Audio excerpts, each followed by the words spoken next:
জঙ্গলের যমদূত যদি কেউ থেকে থাকে সেটা হলো এই পাখিটা। এরা শিকার ধরার পর সেটাকে নরকের মতো যন্ত্রণা দিয়ে মেরে ফেলে, ধারালো কাঁটার ভিতরে গেঁথে দেয় যে কোনো শিকারকে। এই পাখিটার নাম শ্রাইক, আবার এদের কসাই পাখিও বলা হয়। এদের দেখতে পেলেই ছোট ছোট পোকামাকড় ভয়ে লুকিয়ে যায়। এদের কোনো বাজ পাখির মতো ধারালো নখ বা সুচালো ঠোঁট নেই, তাই শিকার ধরে এরা কাঁটার ব্যবহার করে। বুদ্ধিতেও এরা অসাধারণ। পেট ভরে গেলেও অতিরিক্ত খাবার কাঁটার মধ্যে গেঁথে রেখে দেয়, যাতে অনেকদিন পর্যন্ত খাবারটা ভালো থাকে এবং পরে খেতে পারে। একদিন একটি মেয়ে পাখিকে দেখে পুরুষ পাখিটা তার প্রতি আকৃষ্ট হয়ে পড়ে। মেয়ে পাখিটা জোরে জোরে গান গাইছিল তাকে ইমপ্রেস করার জন্য।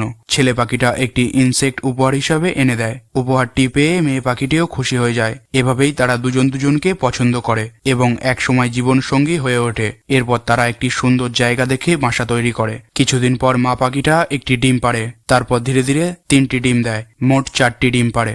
মা পাখিটা সারাদিন ডিমের উপর বসে তা দিত, আর পুরুষ পাখিটা বাইরে থেকে খাবার সংগ্রহ করে নিয়ে আসতো। পাশাপাশি ভবিষ্যতের জন্য খাবার সঞ্চয় করে রাখতো। এভাবে অনেক দিন কেটে যায়। ঠিক 15 দিনের মাথায় ডিম ফুটে সব ছানারা বাইরে বেরিয়ে আসে। তারপর শুরু হয় তাদের লালন পালন করে বড় করে তোলার অধ্যায়। বাবা পাখি প্রতিদিন তাদের জন্য খাবার এনে খাওয়াতো। ছোট ছোট ছানাগুলো খাবারের জন্য মুখ হাঁ করে অপেক্ষা করত। তারপর তার বাবা খাবার নিয়ে এসে তাদেরকে একে একে সবাইকে খাইয়ে দিত।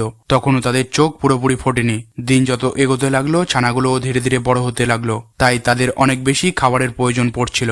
বাবা আর মা পাখি দুজনেই খাবারের সন্ধানে বের হতো, খাবার সংগ্রহ করে এনে তাদের খাওয়াতো। এভাবেই বাবা মায়ের ভালোবাসা আর স্নেহে পাখিগুলো ঠিক 30 দিনের মাথায় সম্পূর্ণ বড় হয়ে ওঠে।